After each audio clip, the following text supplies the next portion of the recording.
Solstice Client for 1.21.30 has been released. So to download Solstice, you simply want to go over to my Discord server, which is linked down in the description below, then scroll down until you find the Solstice channel, and here you will find all of the downloads.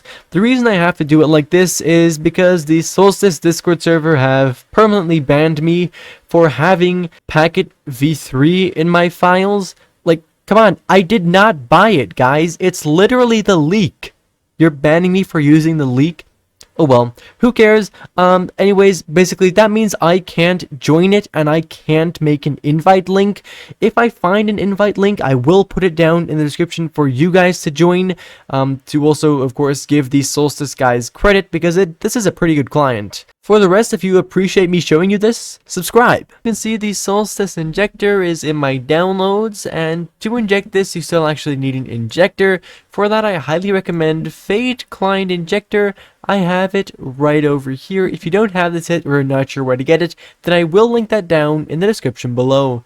Anyways, I can simply click on Select over here, select my DLL file, and inject it just like so. Now, as you can see, I have Solstice for Minecraft Bedrock Edition 1.21.30.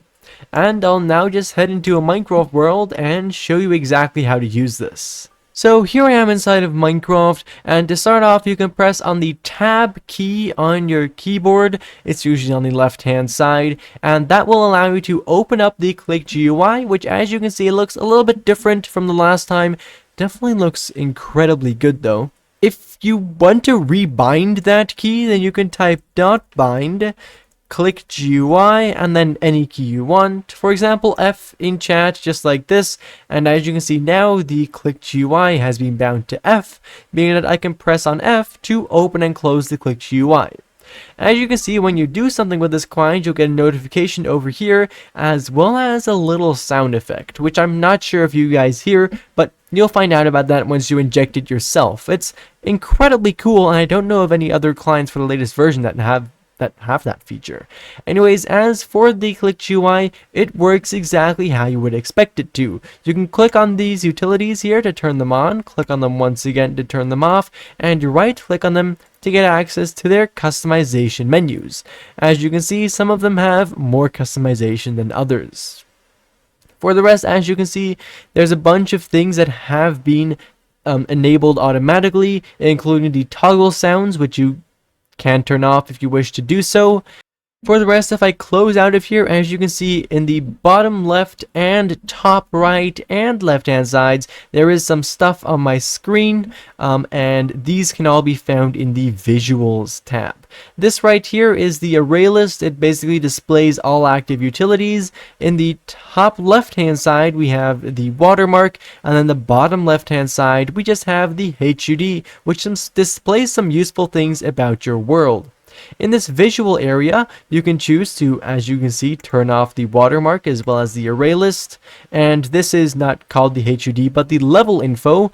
Right-clicking on this gives you access to, as I said, the customization menu. But the cool thing about this is you can choose exactly what it does and doesn't display on your screen for you. Anyways, once again, if you want to turn that off, you can do so. Same thing with the notifications as well. Anyways, now as you can see in this case, my screen is completely clean. However, I of course still have access to the client. For right now, I'll just turn the array list as well as the watermark back on because I like those. And in this Visuals tab, there's a bunch of other things over here that you can also turn on that affect your visuals, some of which will also show up on your screen.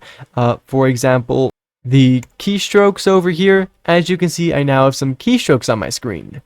Really cool, nice and clean with some animations as well. Looks really great in my opinion, except for one thing, I don't like its location. And to change that, you can open up this, click on this HUD editor area, and now you can open up, well, basically this place, and you can move around everything that you want. And on this side, there's even a little plus that allows you to add stuff if you want to do that.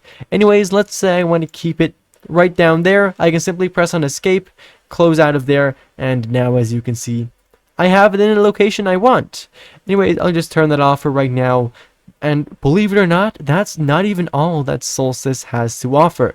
I can open up the chat over here, and then, as we saw earlier, this client supports commands. As you can see, I used one to bind my Click GUI.